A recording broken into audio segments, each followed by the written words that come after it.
Le urgenze ovviamente cambiano a seconda anche dei periodi. Noi abbiamo ormai un arco temporale importante di 20 anni di lavoro insieme, ho fatto un grosso lavoro iniziale molto legato alla relazione, dunque essendo noi in due era una cosa che ci premeva molto perché per noi la relazione è sempre stata dal punto di vista lavorativo anche condivisione con altri, ma allo stesso tempo la relazione è anche uno di quei nervi scoperti della nostra società, per cui in una società erotizzata, legata alla comunicazione esasperata, la relazione, l'incomunicabilità sono sempre stati dei temi molto forti, molto presenti nel nostro lavoro. Dopodiché abbiamo cambiato. Sì, abbiamo tenuto sempre quelle che sono un po' le nostre riflessioni, che sono riflessioni sicuramente filosofiche, sicuramente esistenziali. Questo è importante, è come se l'urgenza fosse un po' diventata adulta e dal passare allo stare continuamente con un po' gli occhi ribaltati di dentro come fanno i burattini, abbiamo iniziato a guardare fuori. Abbiamo buttato via lo specchio perché c'è un mondo da guardare e abbiamo iniziato, come dire, a raccontare anche delle storie diverse, delle storie che sono anche più connesse al nostro tempo, alla nostra società. Forse allora prima possiamo dire eravamo più quasi in un'esigenza di raccontare delle nostre dimensioni esistenziali ancestrali, i grandi temi ancestrali. Adesso invece siamo un po' più concentrati invece su altri temi che sono più sociali. Anche riscoprendo i valori dell'indagine, no? Quasi come motore propulsore, indagine d'archivio, l'archivio come memoria, ma allo stesso tempo come volano per una nuova lettura contemporanea di valori che possono essere sempre persistenti. Credo che tutti i workshop abbiano un ruolo fondamentale, nel senso che bisogna essere in grado di mettere in moto un meccanismo di relazione, vedi qua torna ancora la relazione con chi ti sta ascoltando, che deve essere una relazione che noi diciamo sempre un po' erotizzata. Cosa significa? Dove tu trasmetti quella che è la tua passione, il tuo desiderio, e di solito quando gli artisti più giovani ti ascoltano, in qualche modo vogliono trovare fiducia e quella fiducia la trovano nel momento in cui sentono che tu sei su quel punto, sei un punto, ripeto, quasi erotico, dove sei spinto a voler comunicare, ci sono delle pulsioni da controllare, c'è un sapere da dimostrare che non è un tutto sapere che tu hai ma che ancora hai tanta voglia di ricercare, allora a quel punto lì diventa uno scambio che è utile a noi ed è utile a chi frequenta questi workshop, questi corsi. Dovrebbe far parte di una buona fetta della vita di ogni artista, la capacità salvifica anche di passare costantemente, periodicamente del tempo innanzitutto con altri artisti, visto che siamo in un'esasperata singolarità, individualismo, ma poi, che questo è veramente utopistico, quello dell'incontro dei giovani, perché sono due canali comunicanti che si scambiano costanti informazioni e serve veramente molto a rimettersi in gioco anche a livello mentale su dei processi che a volte vengono dati appunto per scontati. Servono a vitalizzarsi proprio, cioè ti rendi conto che a un certo punto, altrimenti sei un po' come dire, come stare in un appartamento sempre un po' da soli, poi invece quando in verità inizi a condividere ti rendi conto che invece è necessario, per un artista è necessario, dai, altrimenti si confronta, è necessario vedere anche con degli occhi attraverso gli altri delle cose nuove, dei pensieri nuovi e bisogna essere umili, questo sì, perché magari molti non lo sono e allora di conseguenza si mettono nel ruolo del tutto artista, tutto già percorso fatto, ecco quella cosa lì non serve a niente, quello che dicevo. Il tema dell'erotica passa nel momento in cui ti metti a rischio, nel momento in cui ti metti in gioco, altrimenti non passa niente. Se ti metti in una posizione, noi abbiamo 20 anni di carriera, quante esperienze abbiamo fatto, quante mostre abbiamo fatto, beh allora lì non serve a niente, sei un grande tronfio che arriva lì a raccontarsi. Anzi dovrei dire che sarebbe bellissimo se si facessero dei workshop dove non ti devi raccontare, non devi far vedere neanche il tuo lavoro. Sarebbe bello.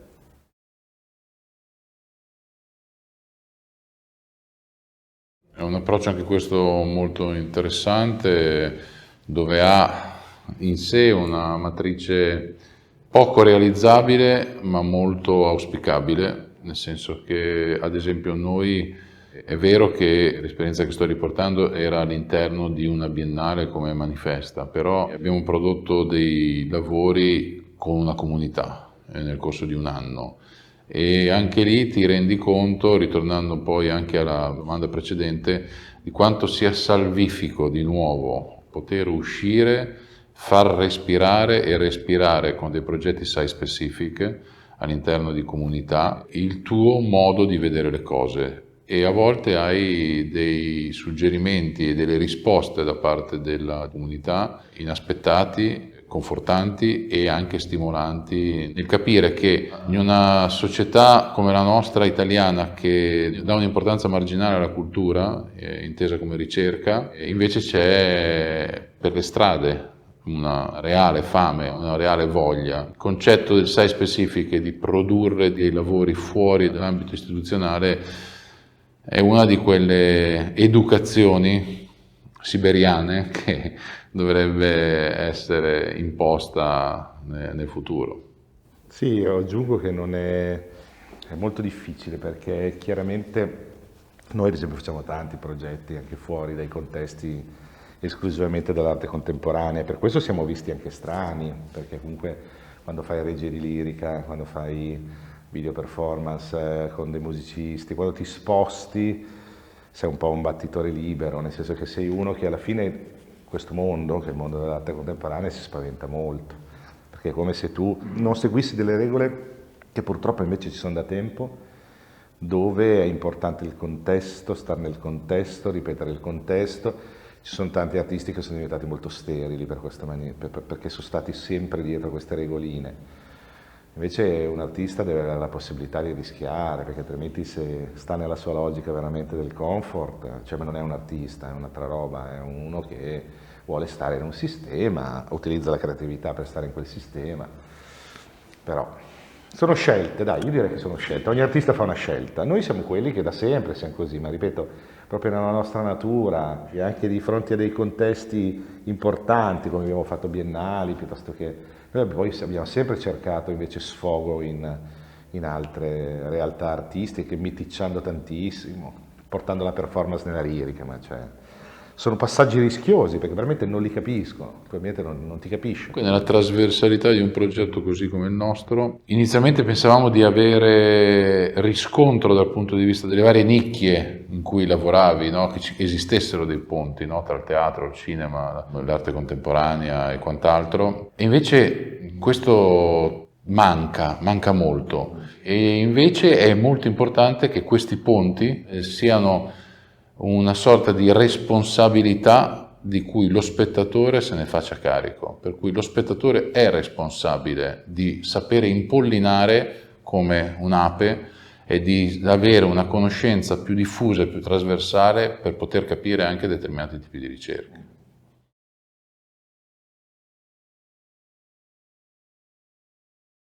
Come tutte le questioni artistiche ci deve essere un dialogo, no? Perciò l'artista deve avere la possibilità di potersi confrontare sicuramente col suo committente, si devono trovare anche delle sorte di, anche qui, di sinergie, perché queste sinergie alla fine sono un grande atto di responsabilità per entrambi. Ricordiamoci che nel momento in cui stai facendo qualche cosa di artistico hai anche una responsabilità che è anche politica rispetto al tuo lavoro.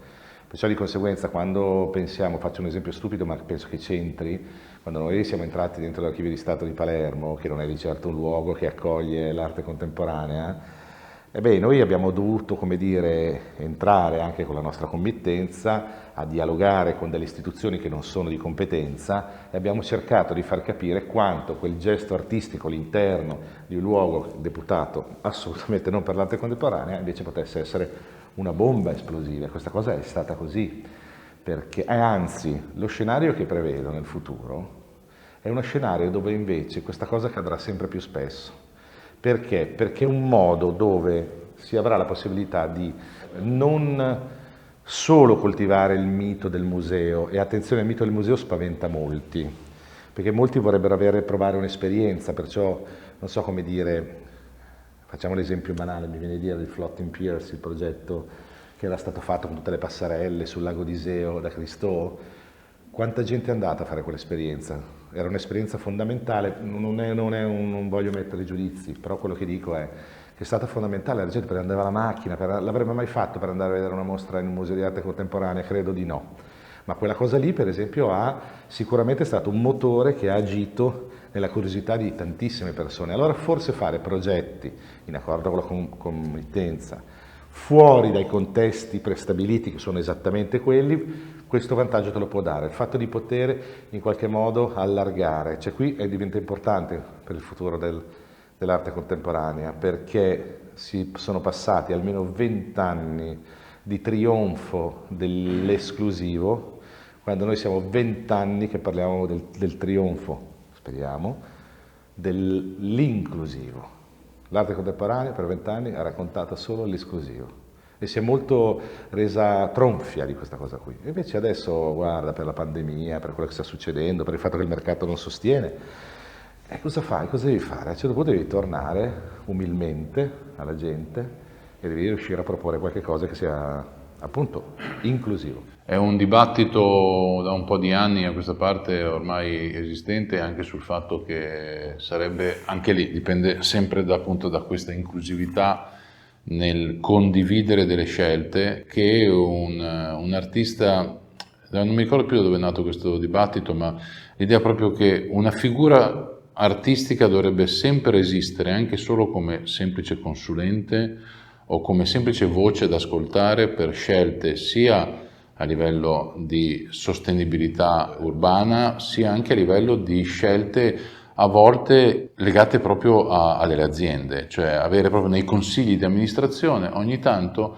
una persona che abbia una visione estremamente pertinente a un determinato tipo di visione, non è pratica, ma è altro, che poi possa anche non essere presa in considerazione, è comprensibile, però proprio la capacità di saper ascoltare l'altro, perché far sognare, dai. noi tendenzialmente viviamo disassati dalla vita pratica, cioè noi in senso ad ampio spettro, i nostri colleghi, il nostro mondo, e questo disassamento che crea dei problemi da un verso, crea però anche una modalità altra, no? di percepire le cose. Anche se siamo un po' anche noi come gli islandesi, cioè sognatori più IVA. Sognatore più IVA, certo. Beh, però viviamo di questo. Dunque.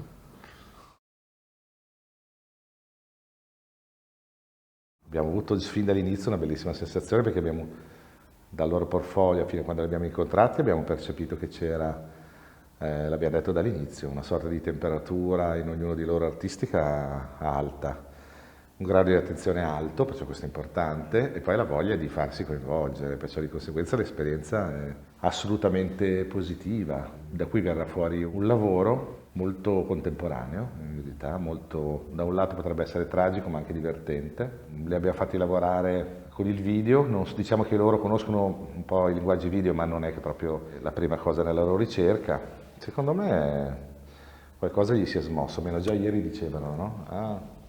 C'è anche una grande tenerezza, nel senso che ogni volta che incontriamo dei ragazzi, soprattutto poi se trovi dei ragazzi giovani e competenti e bravi con delle idee che sono state già incanalate su dei percorsi, grande tenerezza dell'enorme percorso che hanno davanti a loro e ti viene voglia di abbracciarli perché è un percorso che, nonostante che loro hanno dalla loro l'età, la giovane età, dici non so se ripartirei, tornerei indietro sai quanti ne abbiamo e rifare con un percorso così. Quanti ne abbiamo visti in 22 anni di carriera di talenti che sembravano anche emergere, che tutti guardavano e adesso sono in pizzeria. È diventato molto rigido questo sistema, perché da un lato un artista deve confrontarsi con troppi livelli, livello curatoriale, livello del mercato, perché sai, sei solo i curatori, grazie, come vivi? Se fai solo mercato, sei uno che ha solo mercato.